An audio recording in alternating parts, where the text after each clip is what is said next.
I guess I should have been more wary when my wife first came home from her job at the art gallery, bubbling with enthusiasm about a new patron.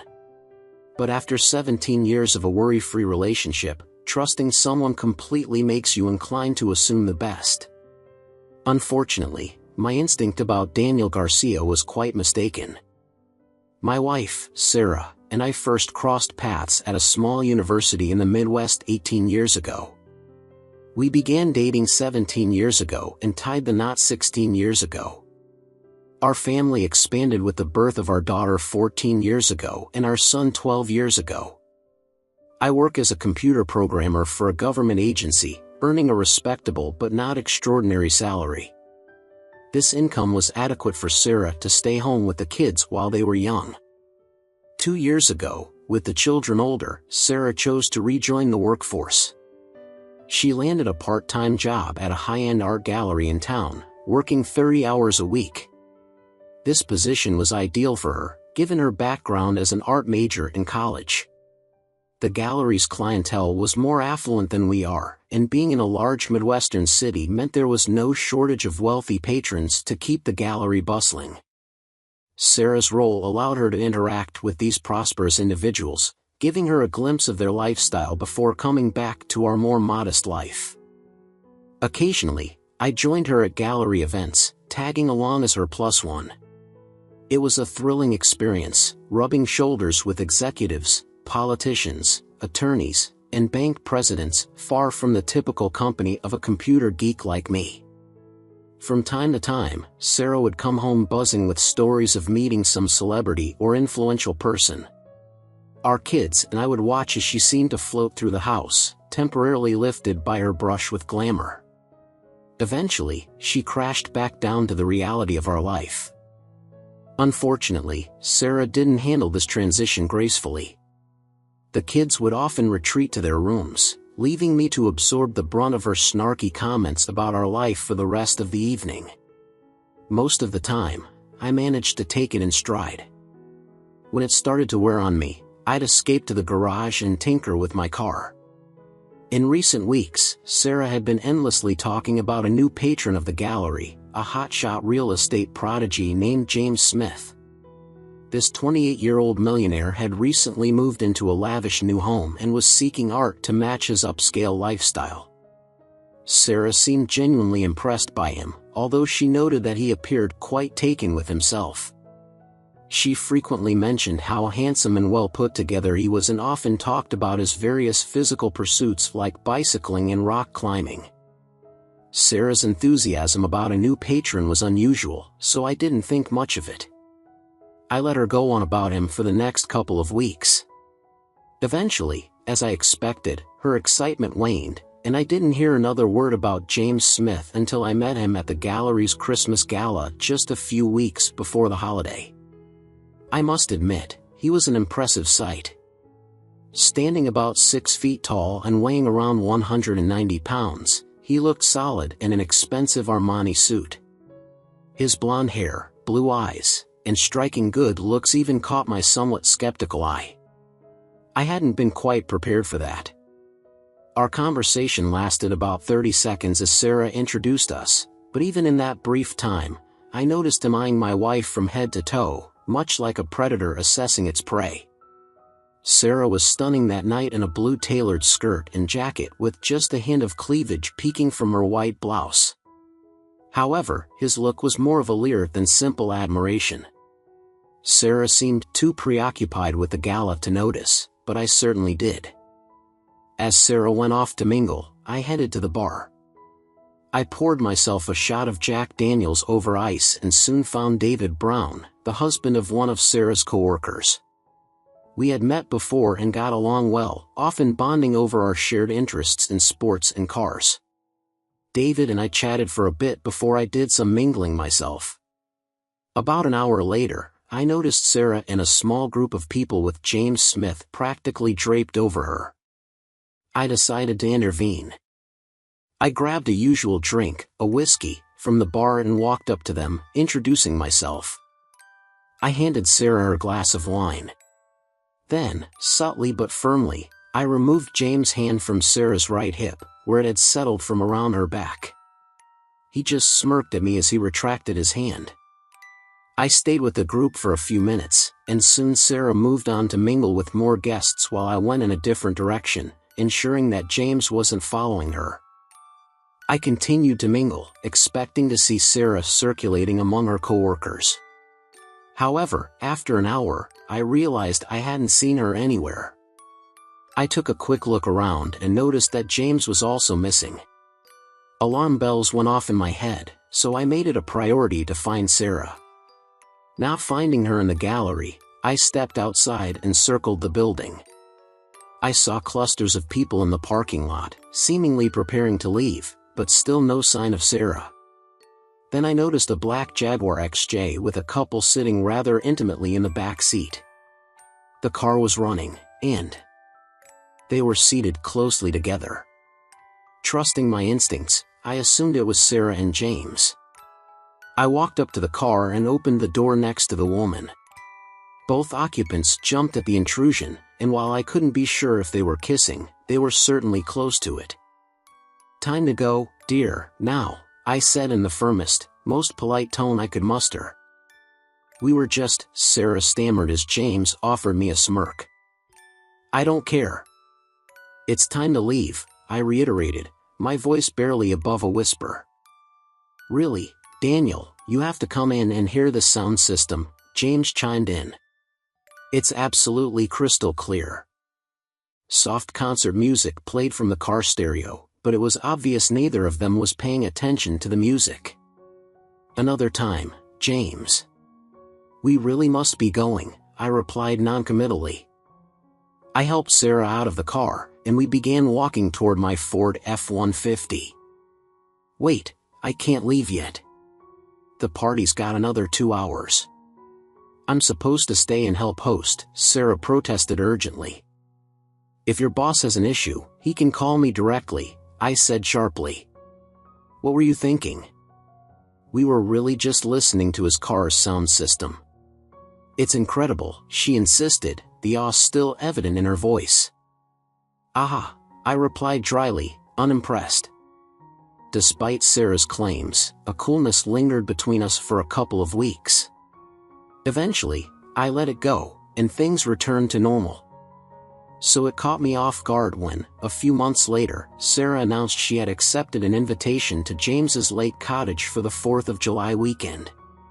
The guest list included us, Sarah's boss and his wife, and 2 other married couples who were friends of James. We were supposed to head up on Friday afternoon and stay until midday Sunday, with James hosting the entire weekend featuring grilling, a full bar, swimming, boating, and other activities. I started to object, but before I could voice my concerns, Sarah cut me off, insisting we were going, and then walked away. The weekend actually started off splendidly. We spent several hours on James's sizable sailboat, enjoying the lake. The women looked stunning in their bikinis while us guys managed to pull off the baggy swim trunks look.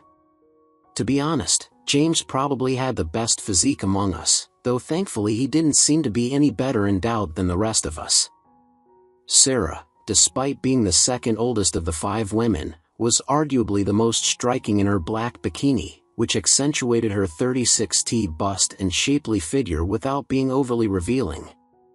James's backyard at the cottage was impressively set up with a top-notch grill and a fridge filled with beer, wine, and ice for mixed drinks. He marinated a batch of steaks and expertly worked the grill while the rest of us lounged nearby, drinks in hand. James was the perfect host, and he kept his distance from Sarah, who also made sure to maintain a polite distance compared to their interactions around Christmas. The first night went smoothly, and we all retired to our rooms around midnight, with James being the only single person retreating to the master bedroom alone. Saturday kicked off with a visit to the charming little tourist town by the lake, filled with quaint shops. The women returned with several purchases, clearly enjoying themselves. A hearty lunch of hero sandwiches followed, and then a spontaneous volleyball game broke out. After the game, the drinking began, and that night's grilling consisted of sausages and shredded pork. We relished another delicious meal and spent a couple of hours chatting. Later in the evening, Sarah's boss John suggested a walk around the lake, which I agreed to, thinking it was a good idea after all we had consumed. The walk took about 30 minutes, but upon our return, my mood soured. I found Sarah lounging in a chair, leaning back against James, who had his hands around her waist. As John and I approached, Sarah smiled and got up, albeit not hastily. Clearly aware of my feelings, she avoided eye contact and took a seat in the chair next to me for most of the evening.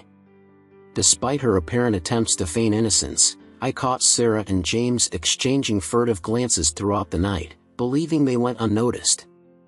Similar to the previous night, the party began to wind down around midnight.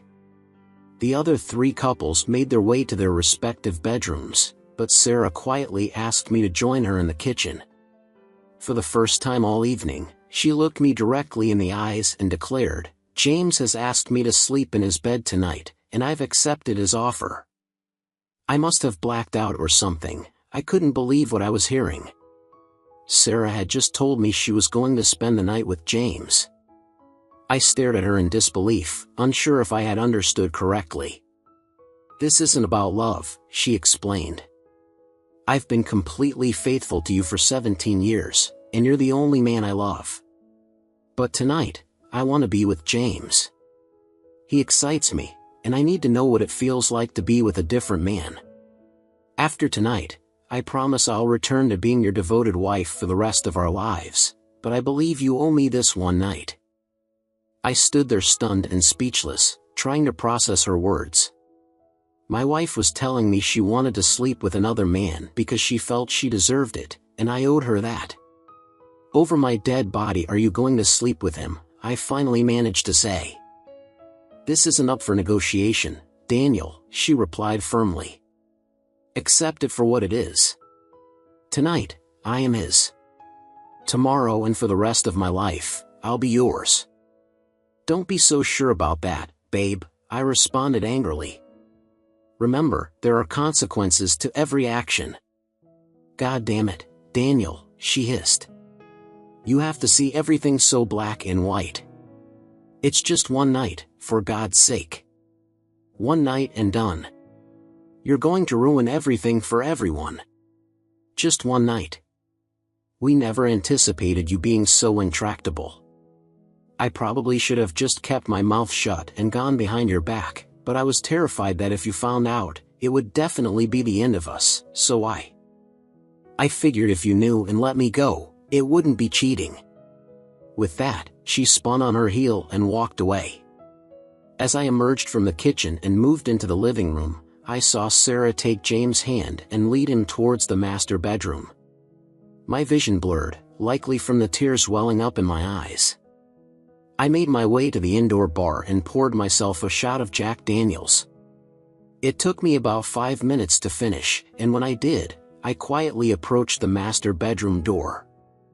The unmistakable sounds of two people making love emanated from within. In that moment, I knew my life as I had known it was over.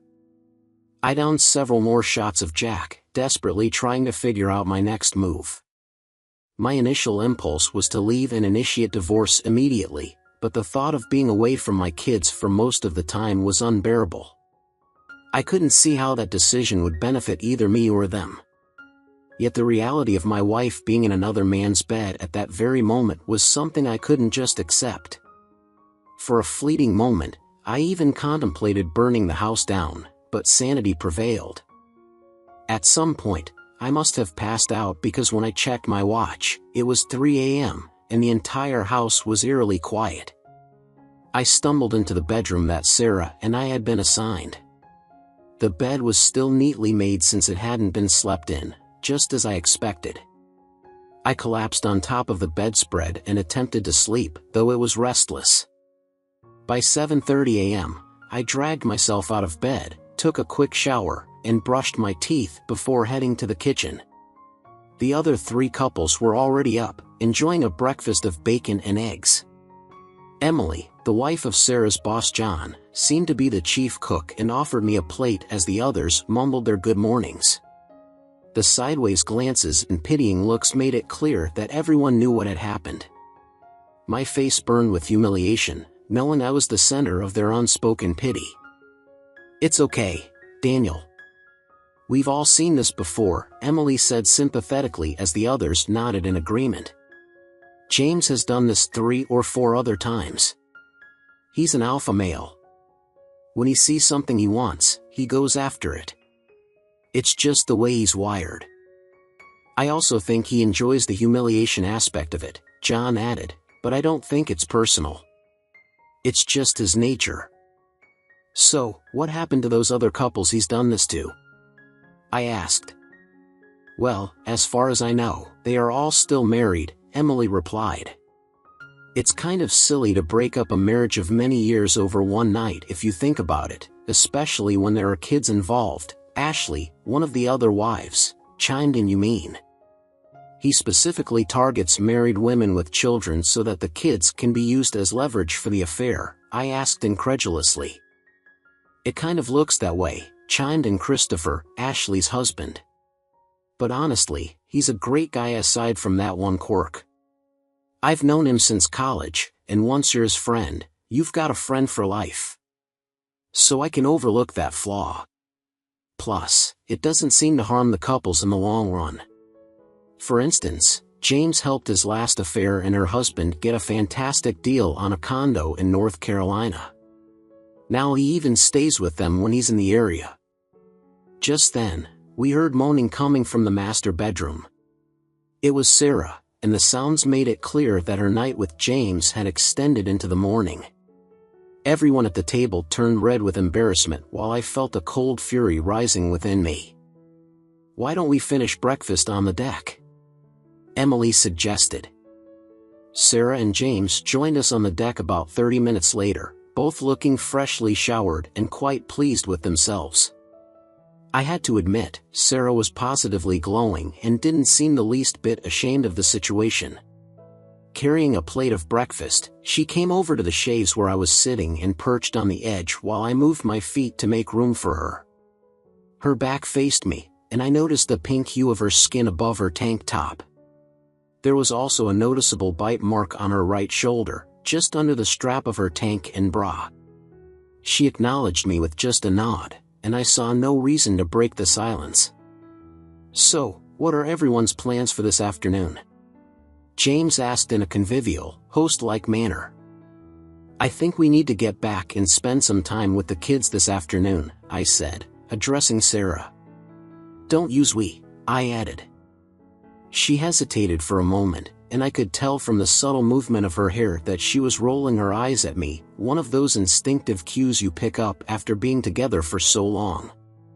Sitting across from everyone else, her eye roll was on full display, and it took all my self-control not to reach over and slap the back of her unfaithful head.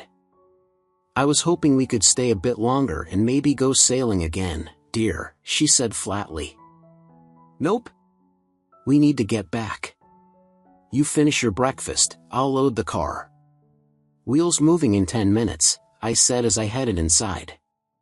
I packed the car in record time.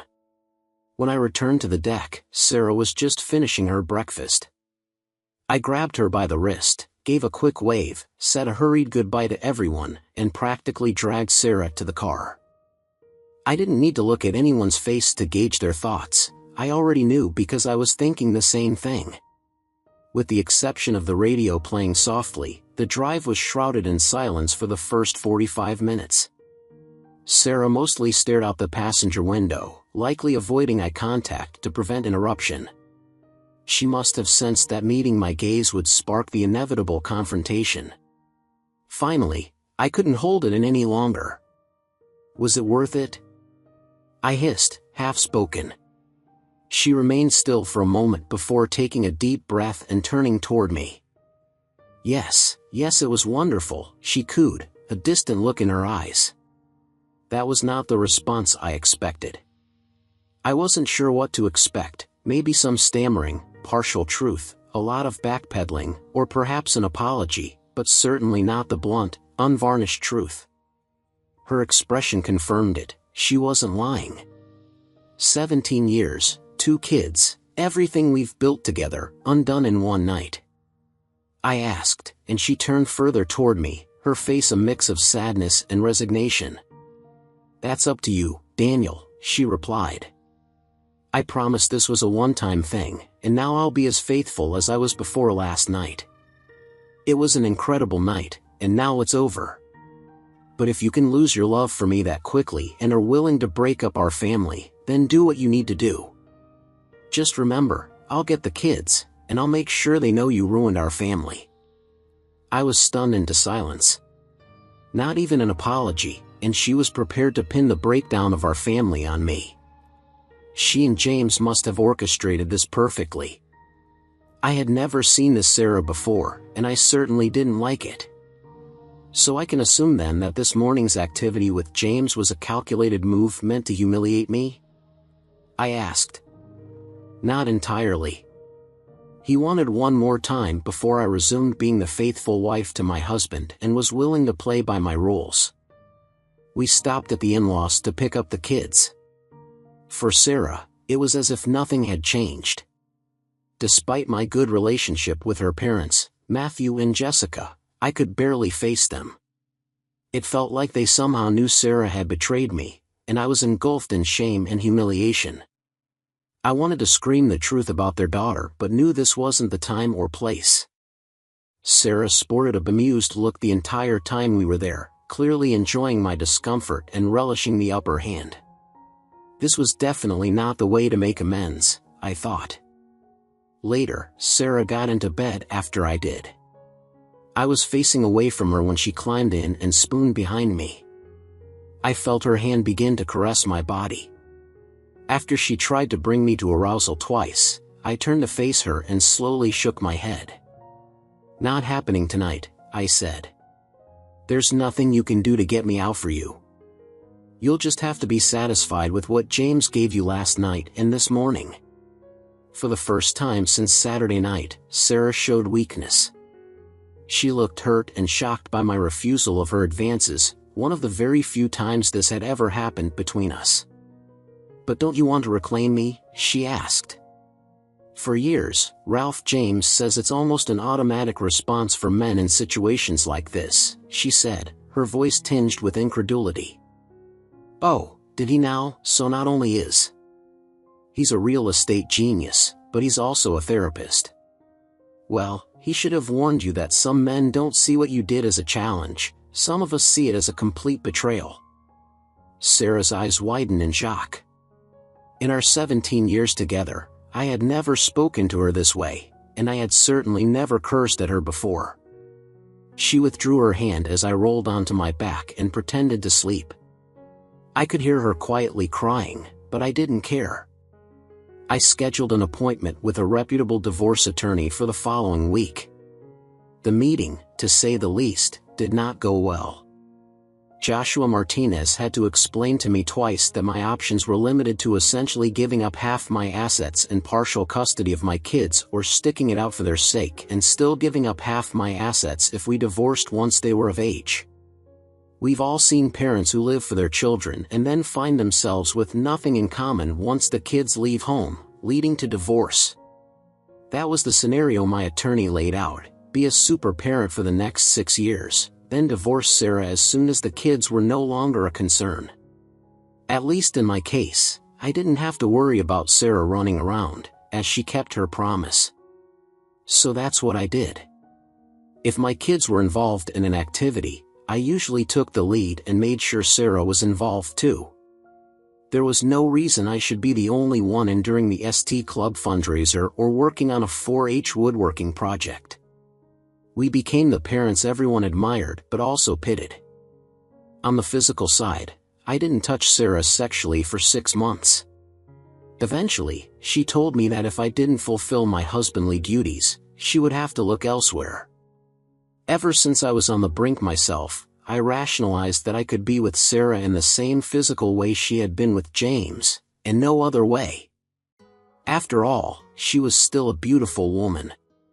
It wasn't like I was being forced to be intimate with someone unattractive.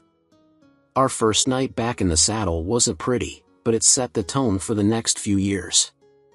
We had a date night at one of our favorite Italian restaurants, and I made sure Sarah had a couple more glasses of wine than usual.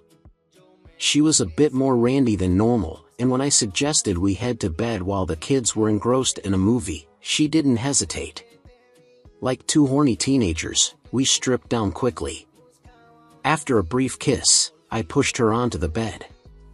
Then she moaned, not just any moan, but the same one we'd all heard at the lake cottage that fateful Sunday morning. Caught up in long-forgotten emotions, we fulfilled our marital duty with an intensity that overwhelmed us. We lay together for about 10 more minutes before disengaging. "Where the hell did that come from?" she stage whispered. "Holy shit, Daniel. Am I going to have to wait another 6 months for a repeat performance?" I couldn't answer, so I just spooned into her back. Every time I thought of Sarah with James, anger surged within me, leaving no room for tenderness in our lovemaking. Nonetheless, she seemed to enjoy it and never complained, though we rarely cuddled or talked tenderly afterward as had been our custom before the incident. Life fell into what I assumed would be our new normal. Once a month, I hired a private investigator to ensure Sarah was keeping her word about not seeing James or anyone else. It cost a lot, but it afforded me some peace of mind. 6 years later, our youngest, Andrew, left for college at Michigan State. Amanda was already a junior at Michigan, leading to a summer-long sibling rivalry after Andrew made his decision. As a freshman, he was staying in a dorm, and Sarah and I helped him move in a week before classes started. Neither of us remembered needing half the stuff that Andrew had packed. We took Andrew up to Michigan State on a Thursday and stayed the weekend, leaving late on Sunday.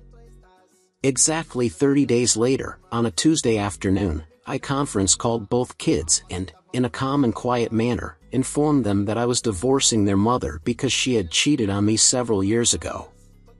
They were both devastated. "I thought you guys were so great together.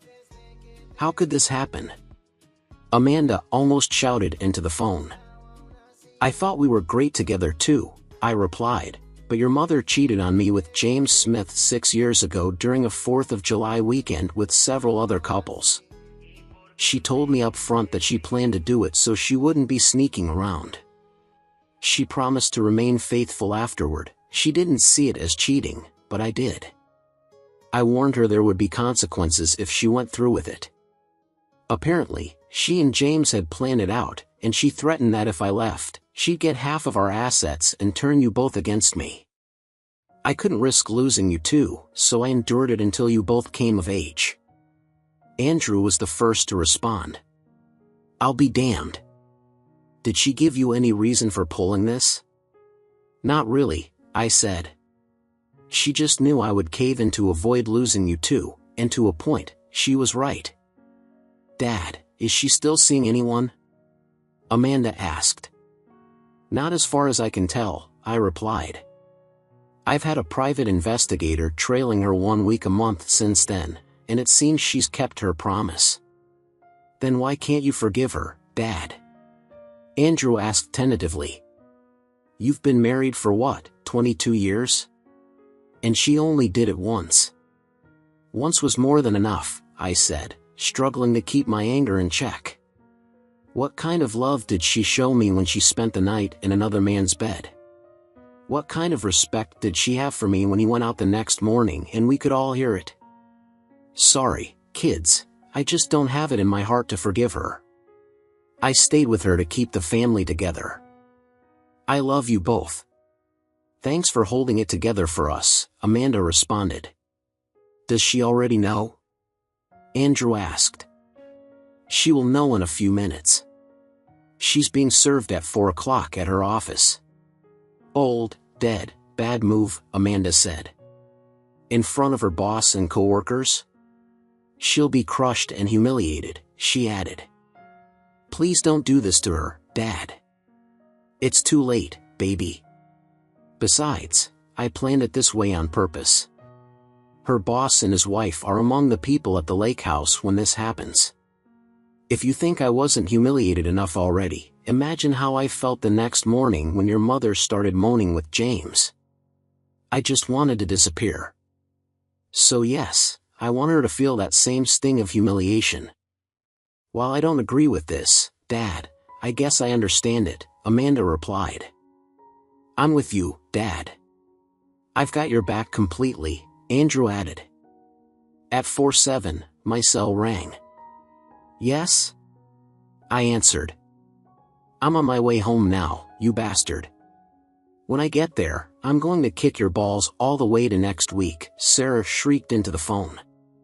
My money was uncontrite and tearful. Shows what I know, I said before ending the call. I sat in the family room watching ESPN, waiting.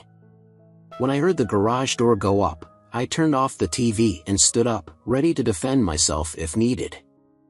I had never hit a woman before, but I was prepared if necessary. As usual, Sarah entered through the utility room looking furious. She marched right up to me, so I shifted slightly to my right, preventing her dominant right foot from landing a kick to my groin, a trick old fighters use. I also raised both hands in a defensive position.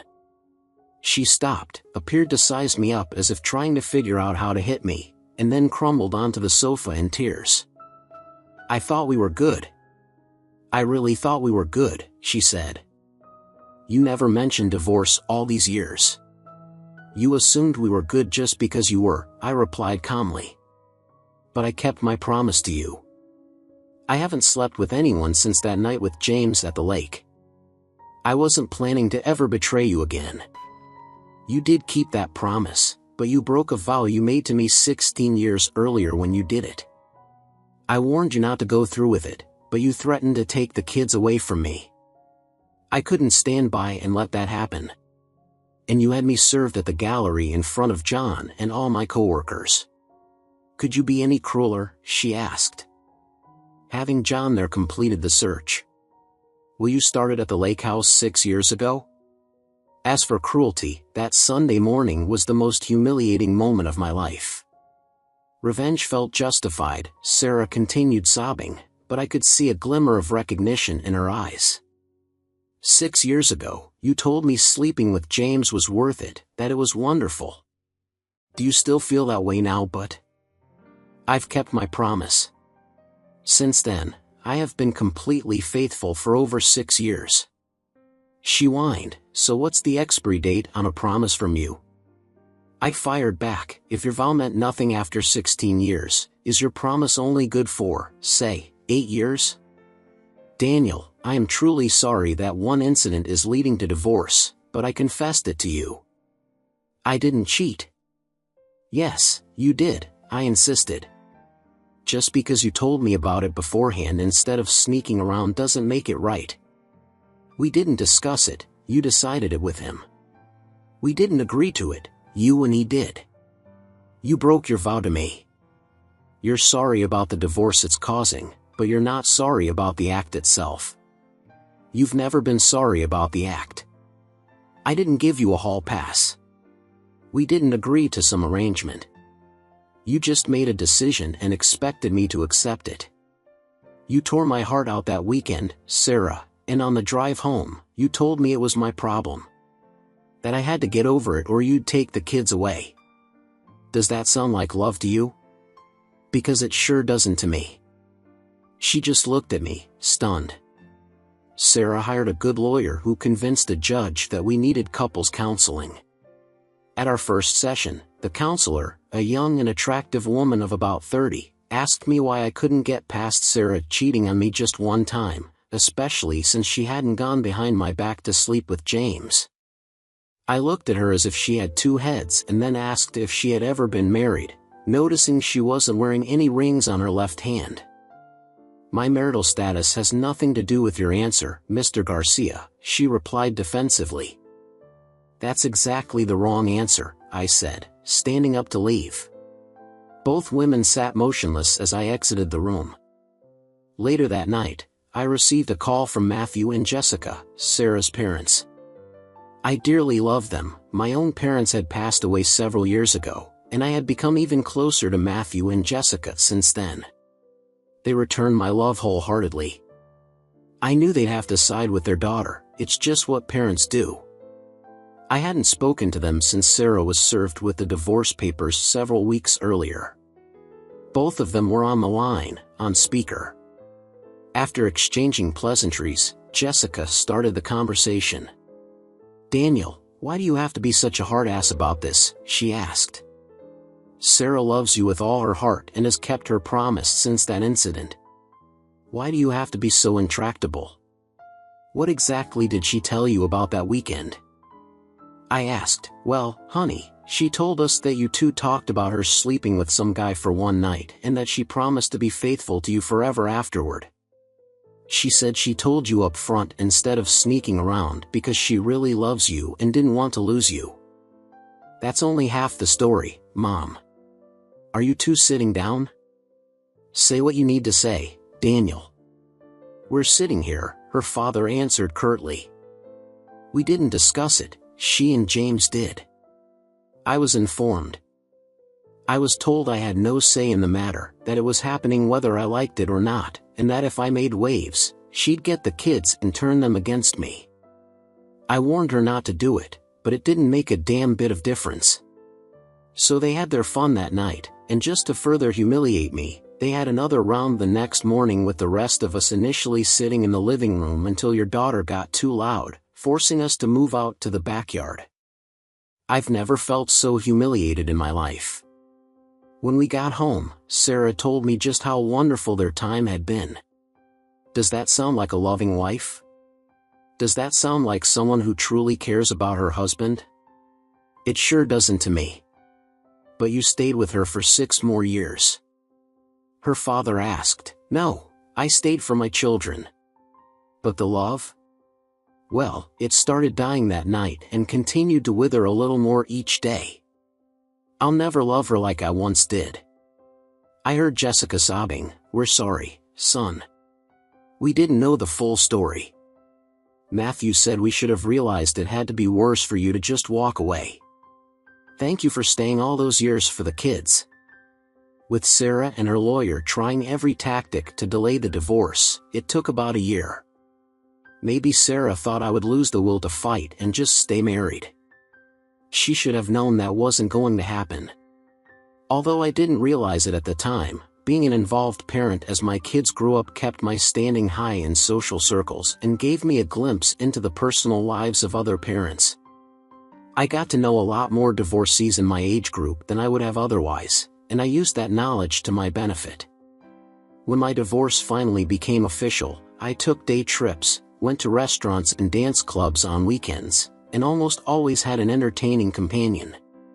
Many were the divorced mothers of my kids' friends, and others were friends of friends. The old adage that everything is out there if you're willing to look for it proved true.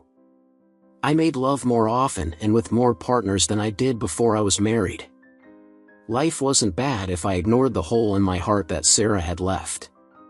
I moved into a 3-bedroom condo after the divorce because I wanted space for my kids to stay with me whenever they wanted. I knew they were initially angry with Sarah after the divorce, but I hoped they'd eventually get over it and maybe split their time between us until they moved out permanently. For their sake, I hoped they and Sarah would come to some sort of agreement, but I wasn't going to be the one to broker that deal. Sarah had wronged all 3 of us, and I wasn't about to smooth her way back into the kids' lives. While it didn't surprise me that both kids chose to live with me during their breaks from college, what did catch me off guard was how quickly Sarah's parents re-entered the picture during the divorce proceedings. I hadn't heard much from them, which I understood. Yet about 2 months after the divorce was finalized, Jessica called and invited me to dinner at Maggiano's, a nice Italian restaurant in our city. Considering how well we had gotten along before the divorce, I saw no reason to decline, and the evening turned out to be delightful. The night started off a bit awkwardly, with Matthew and Jessica apologizing for Sarah's actions and any animosity that might have arisen because they had supported her, at least until they learned the full story. I assured them that their apologies were appreciated and that I understood their need to support their daughter. I then suggested we change the subject, and the evening improved from there. Despite occasional comments and tears over what might have been, reconnecting with Matthew and Jessica brought a sense of normalcy back into my life, and I believe they enjoyed my company as much as I valued theirs. We seldom talked about Sarah except when reminiscing about past events. We started getting together a couple of times a month while the kids were away at school and even more frequently when they were home. It was only a matter of time before I introduced a new person into our gatherings. I began dating Megan about 18 months after the divorce. I had been casually dating and not actively searching for Ms. Right. When Megan and her friends walked into a restaurant where the kids and I were having a Saturday night meal, she and her 3 friends were seated just a table away. Although I wasn't particularly attentive, my kids were quick to notice. "Hey, Dad, did you see those women who just sat down?" Amanda whispered. "They're all attractive, and 3 of them aren't even wearing wedding rings."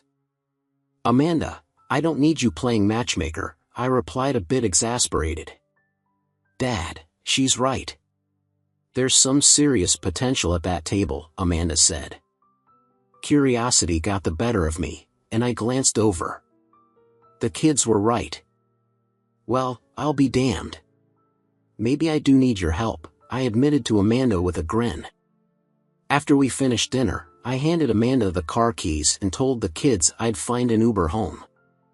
I then introduced myself to the table of lovely ladies, who quickly invited me to join them. As they ate, I sipped a shot of Eagle Rare bourbon. "Did you seriously just ditch your kids to flirt with us?" "What kind of dad does that?" asked Olivia, the long-haired blonde sitting at my 10 o'clock.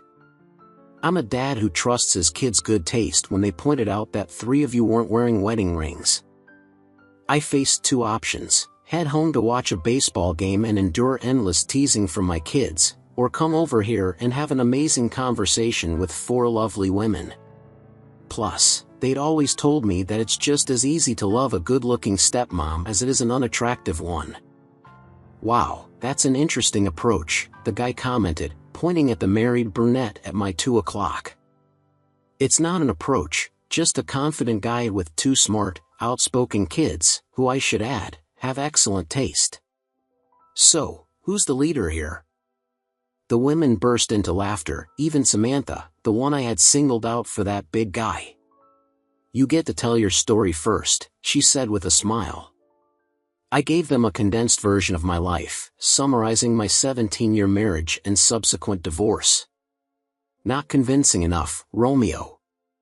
"If you're such a great guy, how did your wife slip away?" asked Megan, the raven-haired beauty at my 8 o'clock. "3 of us here are divorcees, so we'd like to know early if we're wasting our time." "I appreciate the directness," I responded with a smile. For the first time since my divorce 2 years ago, I laid out my entire story, even the painful parts. Until then, the only people who knew the whole truth were Sarah's parents and my divorce lawyer. When I finished, the room fell into an uncomfortable silence. Everyone had tears in their eyes, and I could feel my own welling up. "Well, that's one way to bring the mood down," Rachel remarked, gently touching my right arm from my 4 o'clock. "I'm sorry, ladies. I usually try not to dwell on the past. Look on the bright side, I got 2 great kids out of it, and my in-laws aren't too bad either." "Your in-laws? You're kidding, right?" Megan exclaimed. "Now you're really pushing the limits of believability. Nobody likes their in-laws that much, especially after a divorce." "What can I say? On special occasions, they are great," I said. I noticed their plates were empty and said, "If you ladies are done eating, this round of drinks is on me. I'd love to hear your stories." We ended up staying through 3 more rounds, sharing our experiences. Olivia had divorced her serial cheater spouse. Megan and Rachel's marriages had dissolved due to irreconcilable differences, and Samantha had been happily married to the world's best husband for 26 years, a title she repeated several times, with the other 3 nodding in agreement each time. Meeting this man became a high priority for me. The women told me they had a monthly girls' night out, and my presence was bending the rules for Samantha. But she suggested that if she could bring her husband to the next outing, I could come too if I wanted. The other three readily agreed. "Can I bring a date?" I asked with a cheeky grin. A month later, we all reconvened at the same restaurant, and I met Samuel, Samantha's husband. By the end of the evening, I found myself agreeing that he might indeed be the world's best husband. We hit it off instantly, and our monthly outings continued. Over time, I developed genuine friendships with the three single women. Sometimes we hung out as a group before, and other times I went on dates with one of them. Some of those dates ended in passionate encounters. They were all amazing in bed, and I always gave my best effort. I enjoyed it immensely, and judging by their enthusiastic responses, they did too. After about a year, Megan and I decided to become exclusive. I remained good friends with Olivia and Rachel, but we all understood that exclusivity meant just that. Even so, the banter could get a bit daring when the girls got together. It was all in good fun, though sometimes it even made me blush. My kids quickly grew comfortable around Megan, while my in-laws took a bit longer to warm up to her. I understood and didn't push the matter. A steady girlfriend for me likely signaled to them that the slim chances of Sarah and me reconciling were disappearing, but over time, they began to see in Megan the qualities I admired. Given the strong bond one shared with my in-laws, it was only a matter of time before they started to feel natural around her and began treating her with the same warmth they showed me. After Megan had been around my in-laws about half a dozen times, Jessica, my ex-mother-in-law, pulled me aside looking unusually serious. My heart raced, fearing some imminent family drama. "Daniel, maybe I don't have the right to say this, but too bad, I'm saying it anyway," she began. "How long have you been dating this woman? Don't you think it's time you put a ring on her finger before somebody else gets that bright idea?" I tried to maintain my composure, but I was grinning inside. "When your ex-mother-in-law points out it's time to act, you're right, Mom, I need to lock this girl up." "I guess I've been a little gun-shy," I admitted. "Do it soon, you big lug," she responded with a smile. 6 weeks later, I took Megan to Maggiano's for her 47th birthday. I told her to dress for the occasion, and she emerged in an iconic little black dress. Even without pregnancies, Megan always maintained a stunning figure, partly due to her dedication to the gym. Her dress was about 5 inches above her knees and cut low in the front, perfectly accentuating her beautiful figure. Heads turned all night, and it took everything in me not to drool. During dinner, we both ordered cheesecake for dessert, and our waiter soon approached with a tray holding 2 slices and a bottle of champagne. "We didn't order the champagne," Megan whispered, puzzled. "No, we didn't," I whispered back, smiling. "I did. It's for toasting right after I slipped this ring onto your finger." After I talked with Jessica, I had visited my favorite jeweler to have a custom diamond engagement ring made. He did a remarkable job, and Megan, upon seeing it, immediately burst into tears. Amidst the joyful sobbing, I distinctly heard a heartfelt yes. We opted for a simple spring wedding. Andrew stood by my side as my best man, and Samantha was Megan's matron of honor. No, I didn't invite Sarah. Though I knew it pained Matthew and Jessica, I couldn't consider my ex-wife a friend. Our interactions were limited to events involving the kids. While we maintained cordiality during these occasions, unlike some who managed to forge a friendship post-divorce, it wasn't in the cards for us. The wound of disrespect was too deep for me to truly forgive. My children eventually forgave their mother, and that was fine by me, as she is their mother. We didn't discuss Sarah among ourselves, and my in-laws didn't bring her up either. Megan got along well with Sarah during group gatherings, and I was delighted to become a grandparent when the grandchildren began to arrive. Here, I witnessed a side of Megan I hadn't anticipated. Sarah and I were thrilled to become grandparents, but Grandma Megan was absolutely overjoyed. She had maternal instincts that had long been unmet, and her grandchildren became the perfect outlet for them. She transformed into an exuberant, devoted grandmother, almost comically so in her enthusiasm. Sarah went on to remarry and divorce twice more after our separation. Megan once commented that Sarah might be seeking someone like me but couldn't find him. She then asked me to promise that I would never leave her. "There's no need for such a promise," I responded. "I've already made a vow to you."